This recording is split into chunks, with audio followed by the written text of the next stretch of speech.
estamos nesta série especial estudando a carta aos Romanos, chamada de Carta Magna do apóstolo Paulo. É uma carta que não é simples de ser estudada, por isso nós estamos estudando capítulo a capítulo. E hoje nós vamos falar sobre quem será salvo. Quem pode ser salvo?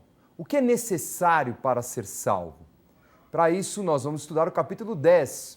Então vamos ler? Romanos 10, versículo 1 diz assim: Irmãos, a boa vontade do meu coração e a minha súplica a Deus a favor deles são para que sejam salvos, porque lhes dou testemunho de que eles têm zelo por Deus, porém não com entendimento.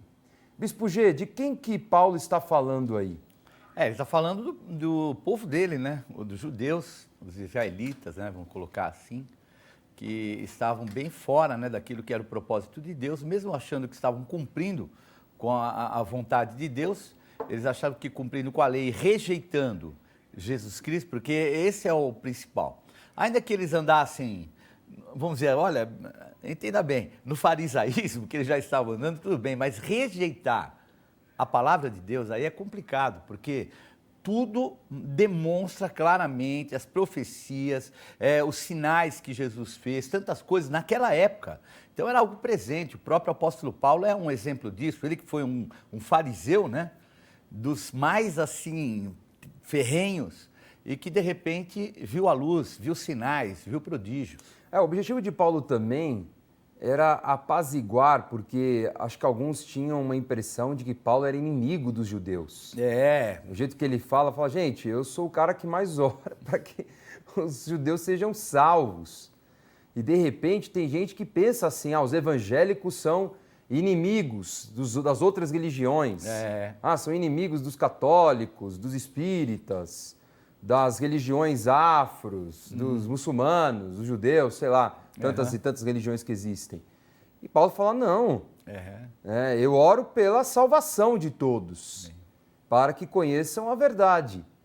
Agora, o que é estranho, Bispo G, nessa frase, é possível ter zelo por Deus sem entender a Deus? É possível, né, fazer, porque, o que eles faziam religiosamente.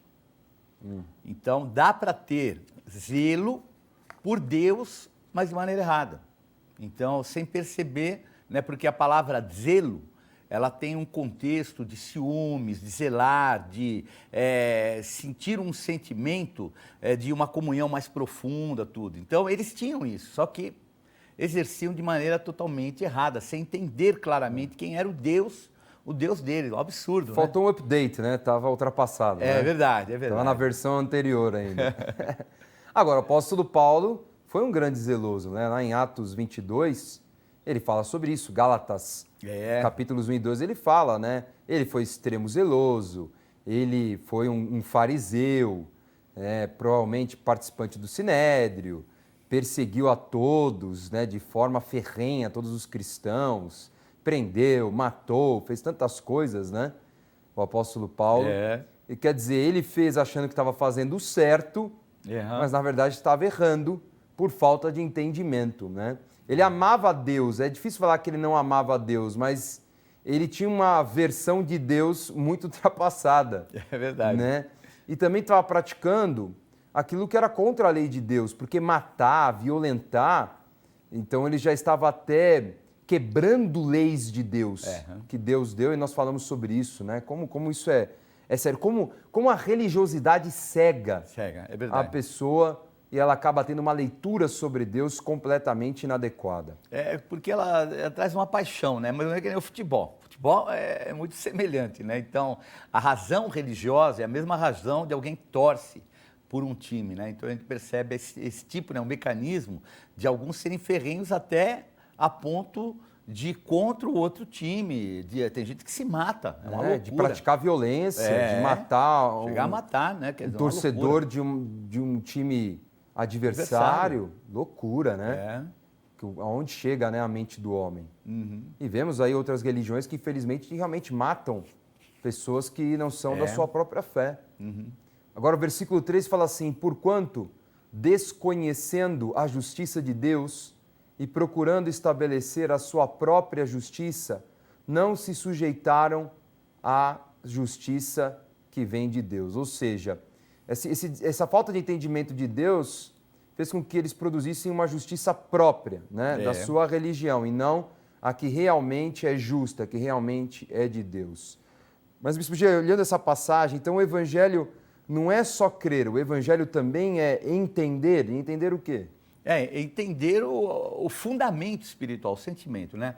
Quando nós falamos sobre a Bíblia, os religiosos, nós não estamos colocando em vista o que tinha da sabedoria rabínica, né? Tem os Talmudes, tinha uma série de outros livros que eles chegavam a distorcer aquilo que era uma verdade espiritual, os Targums. Então são outros livros que eram livros voltados para elucidar a Bíblia, que era feita pelos rabinos, principalmente dos fariseus, que eles distorciam ainda mais. Quer dizer, o pouco que a gente vê do Evangelho é bem pouco mesmo, porque a distorção que é feita são principalmente esses ensinos paralelos que muitos rabinos faziam, né? Porque os fariseus, eles se davam a essa maneira, né? A maneira interpretativa do jeito que eles queriam. Versículo 4, vamos complementando. Porque o fim da lei é Cristo, para a justiça de todo aquele que crê. E como é que dá para interpretar isso, Bispo G? Fim significa término ou significa que a finalidade da lei é Cristo? E aí? Então, no nosso idioma, dá essa duplo entendimento, né? Alguns, até para darem, vamos dizer assim, uma motivação, acham que aqui o fim significa simplesmente a finalidade, mas não é término. A lei terminou com Cristo. Ele cumpriu a lei e ela terminou. Então aqui não é que a finalidade da lei era Cristo, de maneira nenhuma. A finalidade de Deus, do amor de Deus e tudo aquilo que a gente conhece, que não só pela lei, os escritos todos, né, que trazem essa verdade. Então não acabou mesmo, a lei ela acabou. Nós usamos a parte histórica, nós até temos como exemplo algumas coisas da lei, num contexto cultural, num contexto até de ordem, vamos dizer assim, pessoal, mas a realidade é essa, já era. Então, você que está nos assistindo, preste atenção, esse é o capítulo do update, certo? Então ele está falando, qual que é o caminho agora da salvação, da vida eterna? É Jesus. Então ele está dando bastante atenção agora ao público judaico da época, ali que vivia em Roma, tá? Então ele está falando para eles o seguinte, olha, vocês ainda acreditam que o caminho da comunhão com Deus, o caminho para vocês terem a vida eterna é o caminho da lei. Então o bispo já acabou de falar, a lei terminou em Cristo. Agora, qual é o caminho para a vida eterna? Então, o que vai ser interessante agora dos próximos versículos? É que o apóstolo Paulo vai usar muito o Antigo Testamento. Então, ele vai usar vários exemplos de profetas, principalmente Isaías, para defender que o caminho da salvação agora, para todos, não é só para os judeus, é Cristo. Cristo é esse caminho. Então, perceba agora, versículo a versículo, como o apóstolo Paulo vai usar o próprio Antigo Testamento para convencer os judeus desse update de fé. Então fala assim, ora, Moisés escreveu que o homem que praticar a justiça decorrente da lei viverá por ela, ok? Então isso está em Levítico 18:5. Então ele usou a própria lei, tá? Lembrando, ele está aqui falando da própria lei de Moisés, dizendo: o homem que praticar a justiça decorrente da lei viverá por ela. Vamos continuar, versículo 6. Mas a justiça decorrente da fé, assim diz: não perguntes em teu coração, quem subirá ao céu? Isto é, para trazer do alto a Cristo. Ou, quem descerá ao abismo? Isto é, para levantar Cristo dentre os mortos. Porém que se diz, a palavra está perto de ti, na tua boca e no teu coração, isto é, a palavra da fé que pregamos. Paulo está usando o que aqui, gente? Deuteronômio 30. versículos 12 a 14.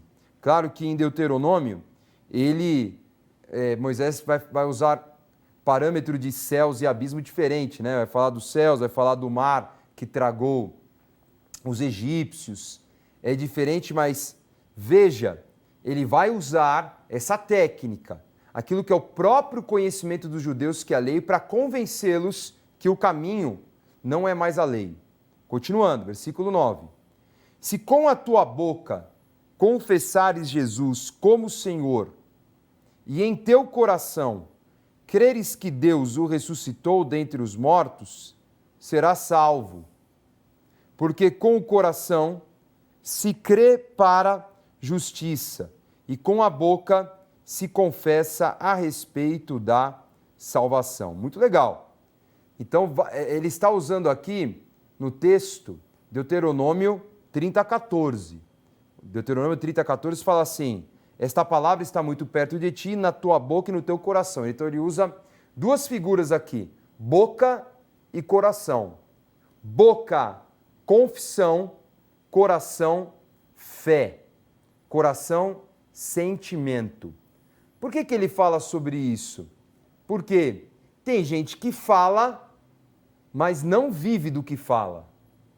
Tem gente que pode expressar uma fé, mas de repente não tem no seu coração essa fé. Então há uma combinação entre declaração, que é falar, que é ligar no mundo espiritual, em unidade com aquilo que é a tua convicção de coração, que são os teus sentimentos. Por quê?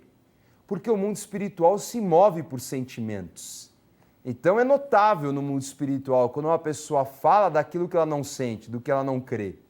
Então precisa ser esta combinação, palavra com sentimento. Bispo G, é possível ter salvação sem a confissão da salvação? Então, nós percebemos aqui, né, é interessante, quando fala confessares, a interpretação para nós é um pouco dúbia, né? O que você colocou está perfeito. Porque o sentido de confessar aqui na palavra é homologel, que quer dizer admitir. Então, eu admito, quer dizer, eu não só falo com a boca, eu tenho isso dentro de mim. Então, é uma verdade. Então, quando a Bíblia fala para você declarar, não é uma declaração com a boca, né? Porque a gente conhece, né? Às vezes as pessoas falam, repete aí que Jesus é teu Senhor. Oh, aleluia! Eu já vi coisas assim absurdas.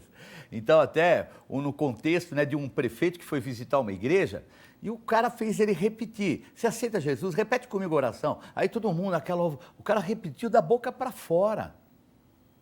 Então, não tem o contexto da admissão verdadeiro. Então, esse contexto que você colocou, é perfeito, perfeito. Tem que ter essa combinação. Né?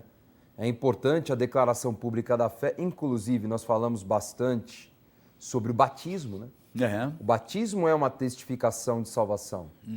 Então, eu creio que a pessoa ela pode ser salva crendo, confessando, mas quando ela se batiza nas águas, e também um batismo real, né, Bispo G?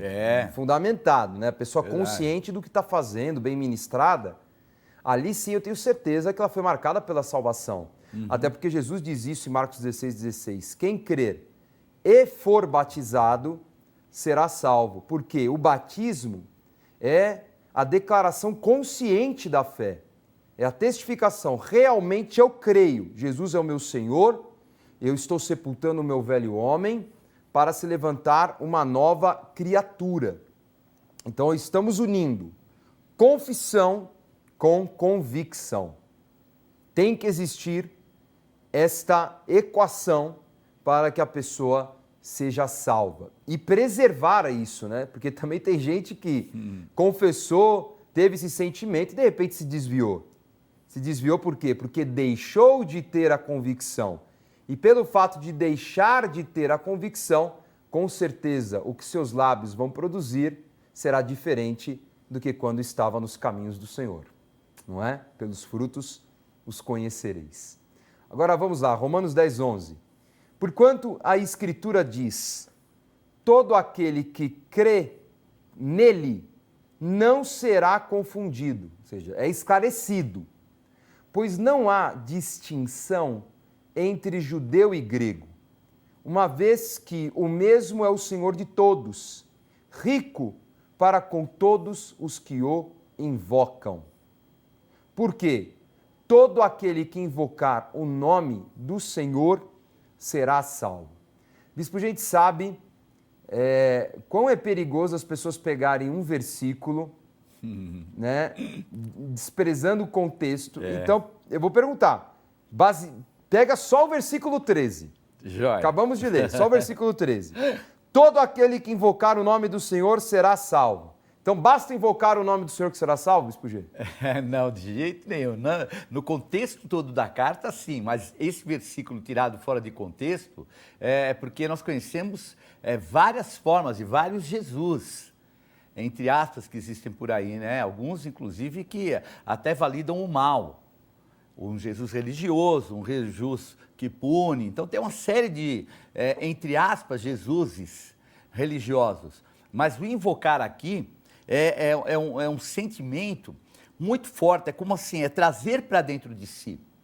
Porque a ideia do invocar é tipo assim, você invoca como você chamando alguém. Não, você chama alguém consciente de uma transformação interna.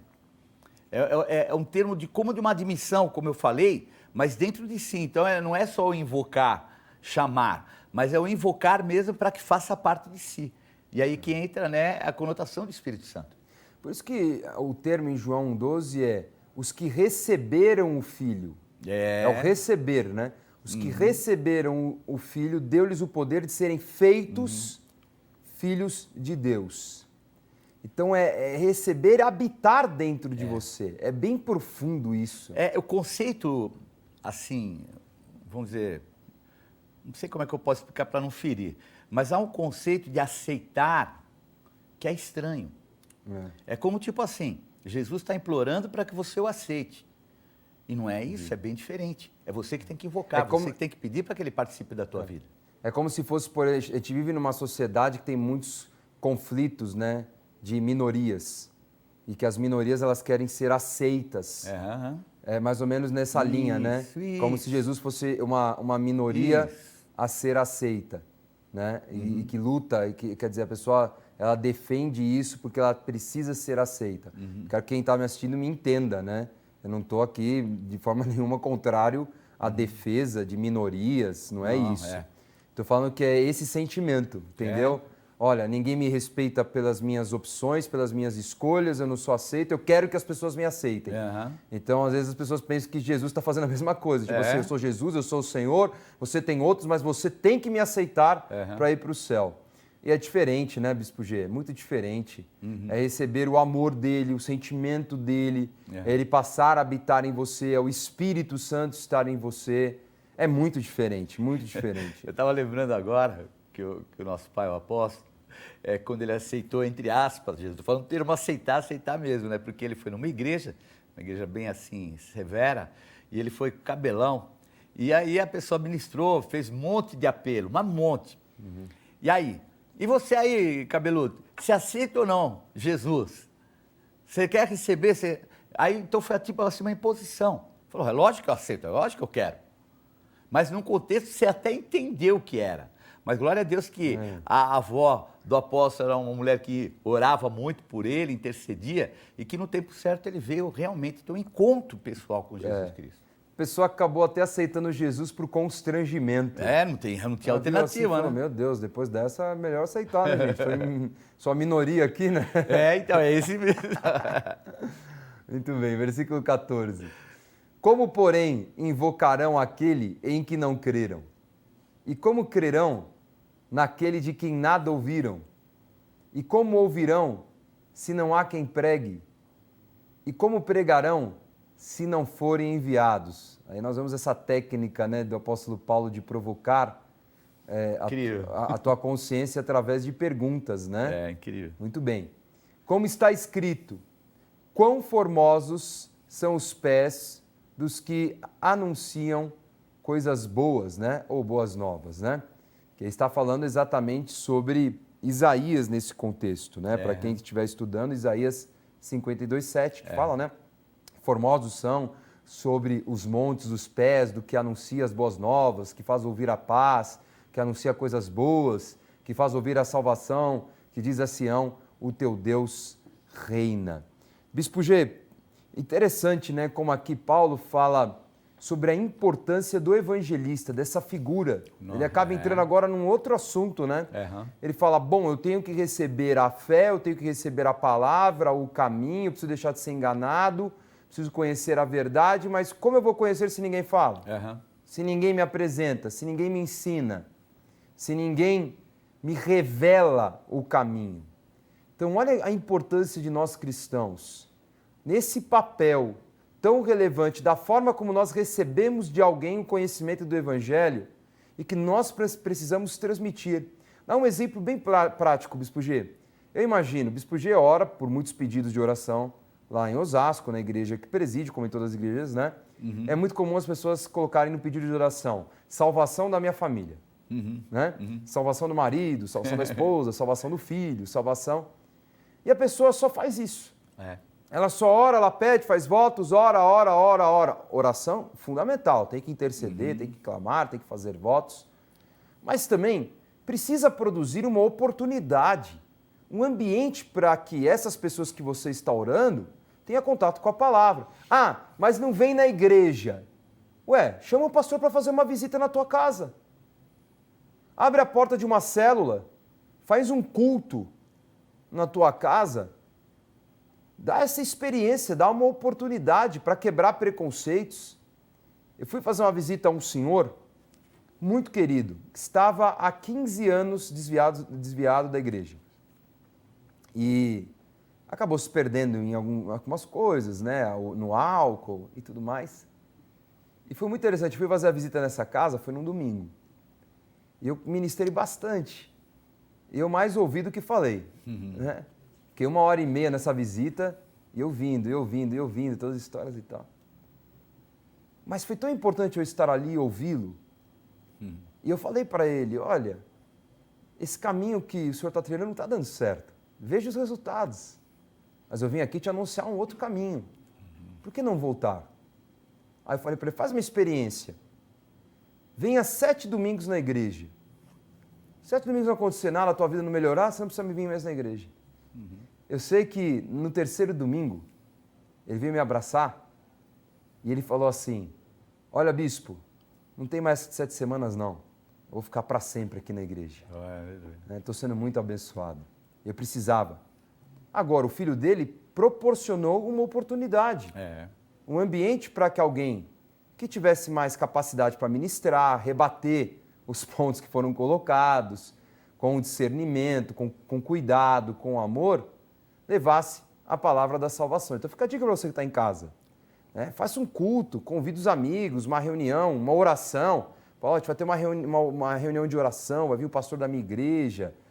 E aí, que grande oportunidade. Agora, nós temos que realmente levar a salvação a todos, mas de forma ativa, de forma estratégica. Amém? Versículo 16. Mas nem todos obedeceram ao Evangelho. Olha só, hein? Receberam a palavra, mas nem todos aceitaram. Pois o próprio Isaías diz, Senhor, quem acreditou na nossa pregação? E assim, a fé vem pela pregação, e a pregação pela palavra de Cristo. Mais uma técnica de oratória, né? Então ele fala, nessa sequência, como é que vem a fé? Pelo ouvir a pregação. E a pregação vem da onde? Da palavra de Cristo. Paulo continua assim, mas pergunto, porventura não ouviram? Sim, por certo ouviram. Por toda a terra se fez ouvir a sua voz e as suas palavras até aos confins do mundo. De novo, né? Isaías 59, né? Versículo 21, fala isso, né? Quanto a mim, esta é a minha aliança, diz o Senhor, o meu espírito que está sobre ti, as minhas palavras que pus na tua boca, não se apartarão dela, nem de teus filhos, e assim por diante, né? Então, muito interessante ele usando, mais uma vez, né, o Antigo Testamento para ensinar os judeus. O caminho está aí. Agora, por que é importante, Bispo G, para o cristão, frequentar cultos na igreja, tendo em vista que a fé vem pela pregação? Então, a fé vem pela pregação. Mas a pregação, ela também cria o ambiente. E não só a pregação, porque o que ocorre? Quando você muitas vezes fica só na televisão, você pode até ser ministrado e receber a palavra de Deus, mas você não entra no mover. Por quê? Primeiro, a TV, você já tem a prática, a tua própria mente, ela te tem como um entretenimento. Então, você já está ali, daqui a pouco você já pensa em outra coisa, daqui a pouco você vai até a geladeira, você come um negócio, pega um doce, muda de canal. Mas quando você está ali onde há um mover, porque o mover do Espírito Santo é onde as pessoas estão. 2 ou 3, no meu nome, ele ali estará. Então é muito importante os cultos. Então existe até a escola, né, como nós falamos, né, o CEAR, que é o Centro de Estudos Apostólicos Renascer, onde a pessoa recebe a palavra também. Mas o mover do culto é importante, porque é o nosso relacionamento verdadeiro com Deus. É o relacionamento verdadeiro. É você com Ele ali e só Ele. Ele é o foco, Ele é o centro de toda a tua adoração e, obviamente, a manifestação na nossa vida é tremenda. Sabe como eu ilustro isso, Bispo G? Eu entendo que a rádio, a televisão, a internet, esses meios de pregação tão eficientes e importantes na nossa geração, eles são como o pastor que vai visitar na casa. Eu acabei de ilustrar isso, né? É aquele que vai levar a palavra, aquele que de repente a pessoa não pode vir à igreja porque está impossibilitada, está enferma, mas ele vai lá levar a palavra, fazer um culto ali, vai trazer a palavra de salvação, a palavra de salvação está chegando na tua casa, a oração, o mover de milagres, os testemunhos para edificar a tua fé. Então eu imagino que a função da televisão, da rádio é esse pastor que visita, esse pastor que entra na tua casa, mas que faz parte da igreja. Por quê? O mover da igreja não é só essa visita. Assim como é perigoso uma pessoa só se alimentar com uma célula. Ah, não, eu estou na célula. Eu acho que se você não tem uma igreja na tua cidade, tudo bem. Mas só a célula é o momento, como o da visita, da comunhão, da palavra, da amizade. Tem que participar de uma célula. Mas só a célula, não dá. A célula não é só, a igreja não é só a célula. Então, estar no templo, tanto que em Atos 2 fala isso, que eles permaneciam unânimes no templo todos os dias. Amém. Então, há um ambiente do Espírito. Então, o pastor vai até a tua casa, né? A TV vai, a rádio vai.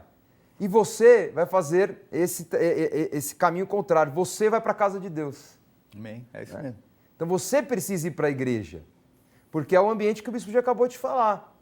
Que você vai receber poder, autoridade, na unidade, onde tem a palavra, onde tem discernimento, derramamento de dons e assim por diante.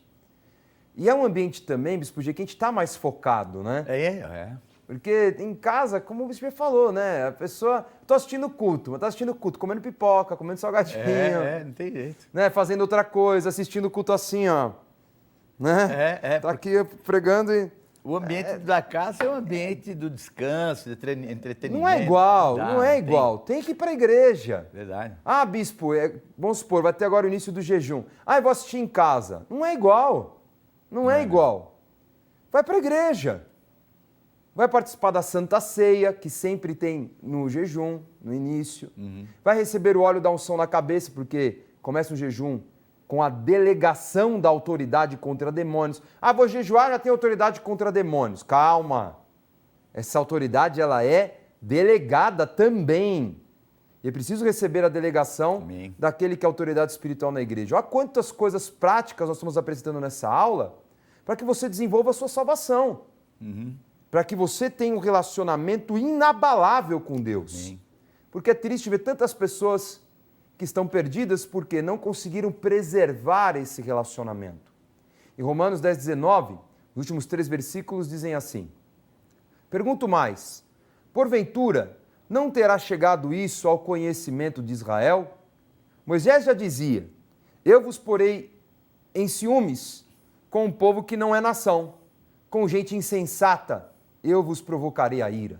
E Isaías a mais se atreve e diz, Fui achado pelos que não me procuravam. Revelei-me aos que não perguntavam por mim. Quanto a Israel, porém, diz: todo dia estendi as mãos a um povo rebelde e contradizente. Duro, hein, esse discurso, hein? Né? Paulo pega Isaías 65 aí, imagina, né, o penúltimo capítulo do livro, e fala, olha, a pregação está acontecendo. Aliás, Bispo G, era o que Isaías vivia, né? Uhum. Isaías era um sacerdote, era um religioso. Deus falava, mas ele não ouvia. Deus se manifestava, mas ele não via. Tanto que ele fala, eu sou impuro como o povo. E ele fala, agora você vai pregar para um povo que também não verá a manifestação e não ouvirá. Por quê? Porque o discurso não tem unidade com o coração, com a convicção do coração. Agora, Israel tem ciúmes dos gentios, Bispo G? De quem que é que ele está falando aqui? Rola uns ciúmes mesmo? Ah, mas rola direto, né? Porque a gente percebe isso.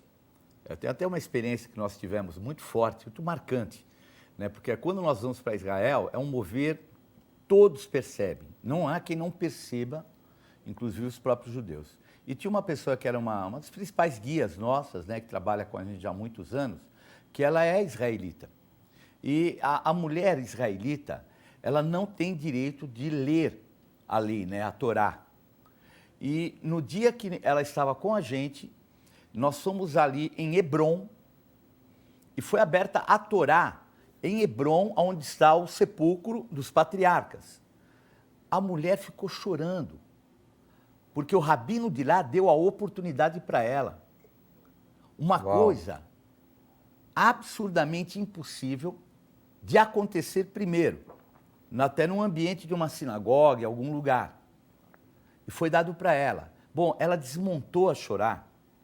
E ela falou, nunca na minha vida eu imaginei que eu poderia ter uma experiência dessa. Uau! E foi assim tremendo. Então, agora, por que dessa diferença? É isso. É que, não de maneira nenhuma descaracterizando eles, como o próprio apóstolo Paulo fala, tudo é deles, o chamado, a excelência, tudo aquilo que Deus não volta atrás da sua palavra. Mas tem um upgrade que eles deixaram de lado, que é a presença do Espírito Santo num contexto muito maior. Então, como ele estava colocando, né, a lei, ela pode até, de um determinado modo, ela ser um referencial. Mas quando você falha na lei, ela vem punição. É isso aí. E a punição não é o propósito de Deus. Maravilha. Olha, muito abençoada essa aula, né? Que você possa desenvolver a tua salvação. Se você estava afastado, volta para os caminhos de Jesus. Começou o ano, começa diferente. Começa realmente nessa aliança. E pode ter certeza, você vai viver todas as promessas da palavra. Deus tem uma grande obra na tua vida.